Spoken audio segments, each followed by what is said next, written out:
अदृश्य गुरुजी कहते हैं, प्रॉफेट मोसेस मूसा अस परशुराम, वह परशुराम जिन्होंने सैकड़ों ब्राह्मणों की हत्या कर डाली थी, क्षत्रियों की नहीं।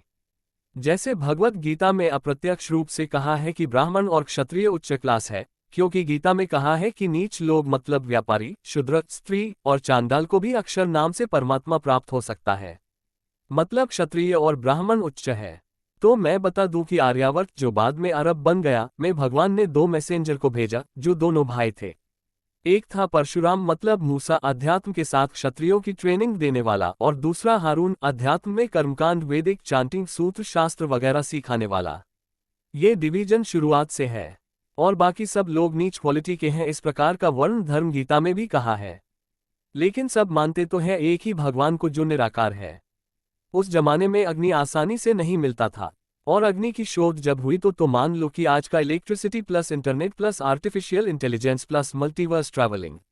भगवान ने अग्नि को मैनिफेस्ट करके लोगों को भगवान तक पहुंचने का एक मार्ग बताया, जिसमें कर्मकांड आहुति की सिस्टम रखी गई थी, और कर्मकांड के द्वारा द्रव्य शुरुआत में गाय घोड़ा सब कुछ बलिदान आहुति में दिया जाता था। अग्नि में सूत्र के साथ अर्पित करके देवता मतलब प्रकृति के फोर्स को उनका पाठ दिया जाता था।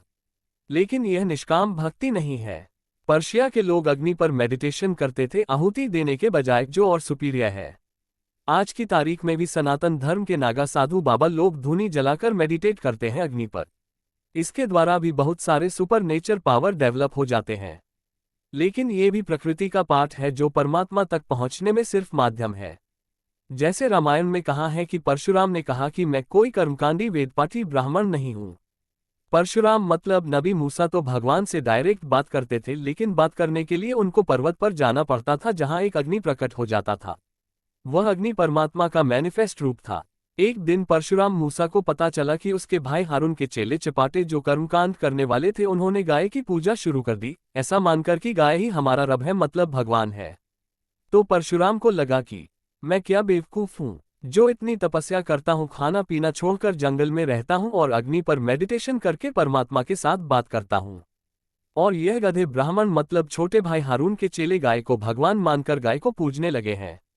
तो परशुराम ने अपने भाई को भी पीट डाला और कई ब्राह्मणों की हत्या कर डाली और फिर वहां से निकल गए।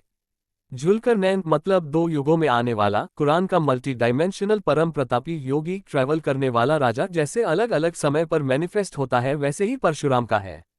मूसा वहां से निकल गए और जहां पर भी गए हैं वहां उनके मार्ग पर चलकर लोगों ने अग्नि पर मेडिटेशन करना शुरू किया। होम हवन हर कोई नहीं करता था।